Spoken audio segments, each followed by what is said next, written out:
make snippets and funny stuff that we're talking about. So Welcome to the podcast, y'all. Welcome to the after show. The Colton Overcoming after show. Where things get raw, real raw. Syria, I'd like a hot take. Do you have a hot take?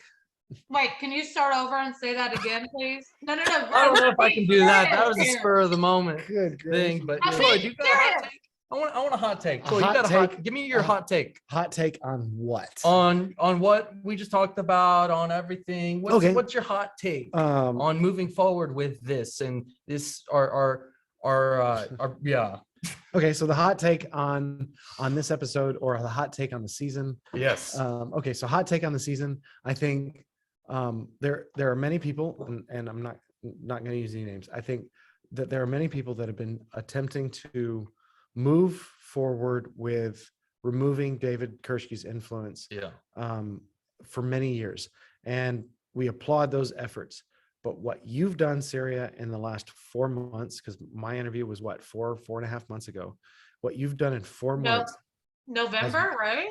Yeah, November, has moved the goalpost way closer to that actual goal. And that's like within like a 20, 30 year, there's been more, you've created more progress in the past few months than in the past few decades, realistically. So that's my hot take on the season. Thank you. Great idea, genius idea. Well executed, especially with no prior experience with video editing, no prior experience with audio, no prior experience with any of it. You're doing an incredible job. So props to you. So that's my hot take on the season. Hot take on this episode. I think it was completely different than any episode that you've done before.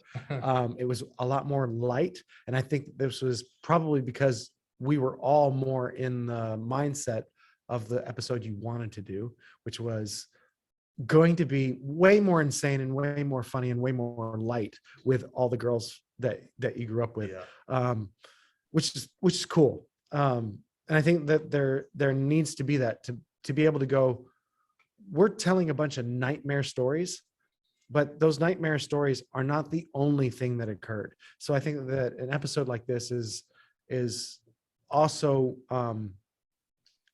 balancing, in that people that don't know the dark, broken underside that we've talked about this entire first season, people that don't know all of that, this shines a light on that dark corner, that dark unspoken bit of information that just isn't being talked about, isn't out there, that it's not readily available for people who would like to learn more. It's just not there, Right, but it also gives the balance to say we're not ignoring that there were funny times, enjoyable things, great camaraderie.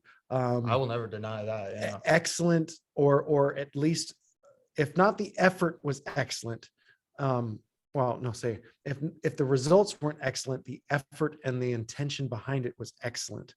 Being able to say, it's not all pure evil. There was some good intention and people with good intentions behind it. So for me, the hot take on it is I think that this is a good balance to it, and being able to go, this may bridge people that are going, really?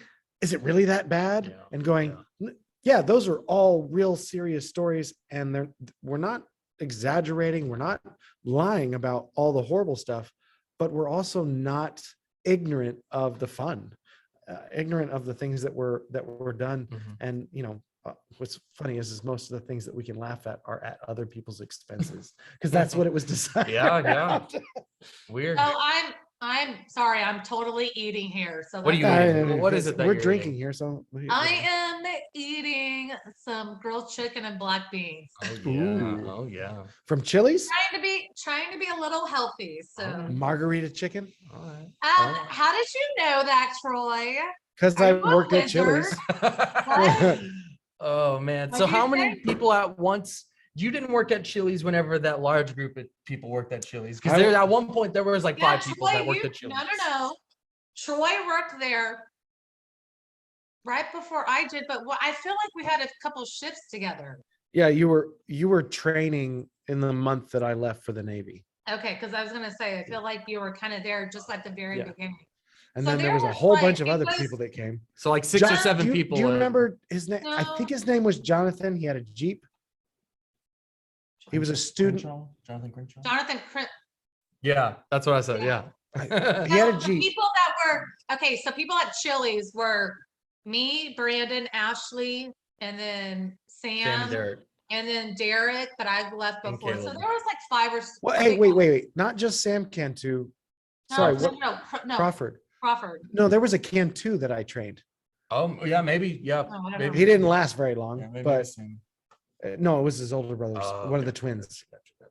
I think I trained one of the twins. Yeah. Um, I just remember showing up there as a teenager, and you'd see all your friends working, and it just was fun. It was fun because you knew at any time anybody was working there, you could just say what's up, hang out. oh, you want to hear a crazy story? Okay, so working at Chili's, David Kershke would come into Chili's because Oh, that was boy. the closest Yeah, restaurant at that time that was.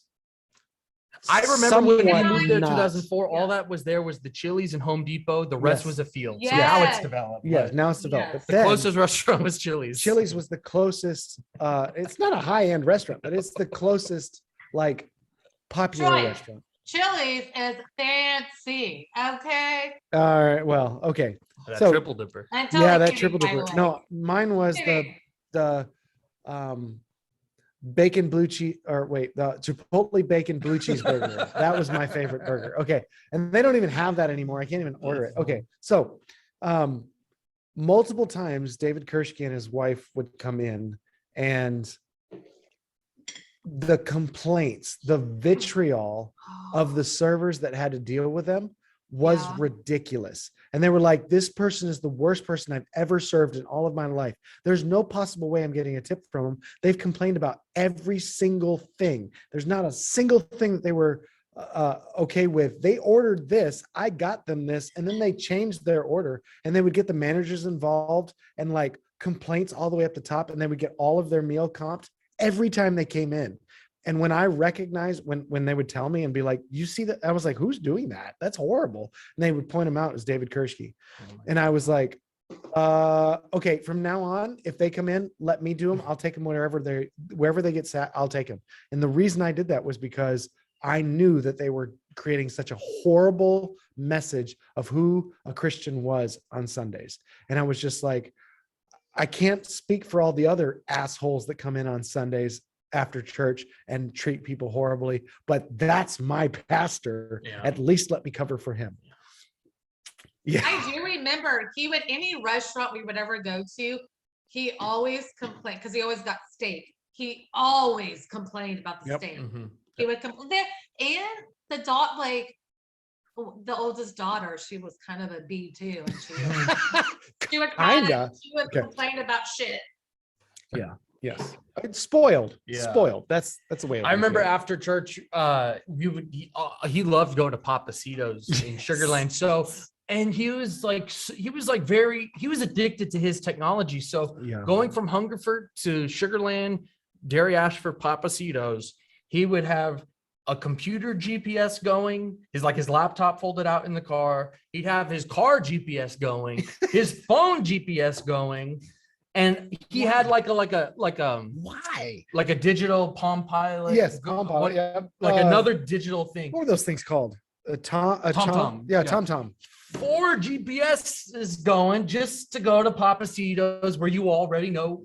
It's like he would use these applications just cause, like, when he didn't need it, he just Just to show you that he's got all this. he's applications. living in the future. You know what I mean? He's always got the latest tech. Like, and it was Oh, like yeah. that from the early 2000s up until when I left. Oh, it was before that because Yeah. Oh, in the he had a cell phone when it was still a